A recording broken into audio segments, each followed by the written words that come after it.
A continent of innovation. How indigenous peoples could have shaped the world.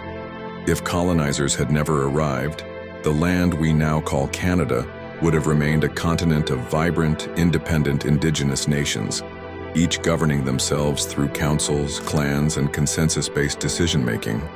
Political systems varied widely, from the Haudenosaunee Confederacy's sophisticated alliance structures to the Inuits' community-based leadership. Conflicts would have been resolved diplomatically within and between nations, and alliances could have formed large regional federations over time, creating a complex but stable political landscape. Over centuries, these nations could have grown into regional powers, establishing urban centers, marketplaces, and centers of learning, shaping an advanced, interconnected continent. Economically, indigenous nations would have continued to thrive and innovate. Extensive trade networks already connected the Pacific, Atlantic, Arctic, and interior regions, allowing goods, knowledge, and culture to flow freely. Sustainable hunting, fishing, and agriculture would have advanced further, possibly leading to specialized industries and exportable goods. Trade goods such as furs, crops, crafted items, and even medicinal plants could have made these nations globally recognized for their wealth, ingenuity, and expertise. Without colonization, indigenous economies might have developed industries uniquely adapted to local environments, influencing global trade patterns on their own terms. Culturally, the continent would be a living tapestry of languages, stories, and traditions.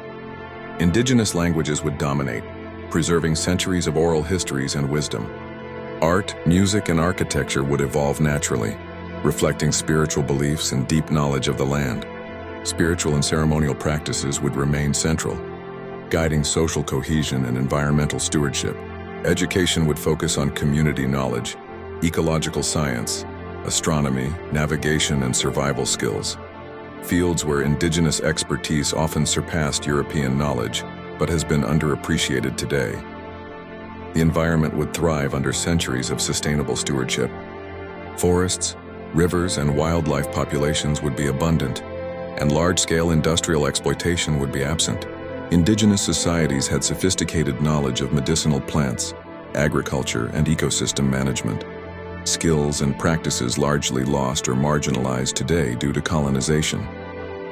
Their methods of fire management, crop rotation, and water conservation were environmentally advanced and could have influenced global ecological practices.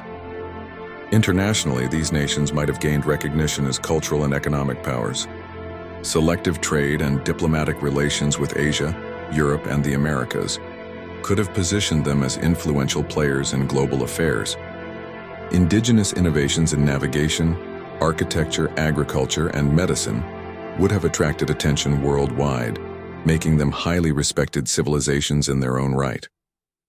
Their deep understanding of natural systems and social governance offered solutions to challenges, like climate adaptation and conflict resolution, that many modern nations still struggle with. Socially, indigenous societies emphasized cooperation, community, and respect for all members. Many nations recognized gender diversity and shared responsibilities across the community, creating social systems far more egalitarian than those imposed by European colonial norms. Leadership and knowledge were distributed across generations, fostering resilience, innovation, and cultural continuity. In short, Canada without colonization would not be a single country, but a continent of thriving, sophisticated nations, rich in culture, governance, and ecological intelligence. These nations could have grown into powerful regional and global players, offering unique knowledge and innovations lost to history.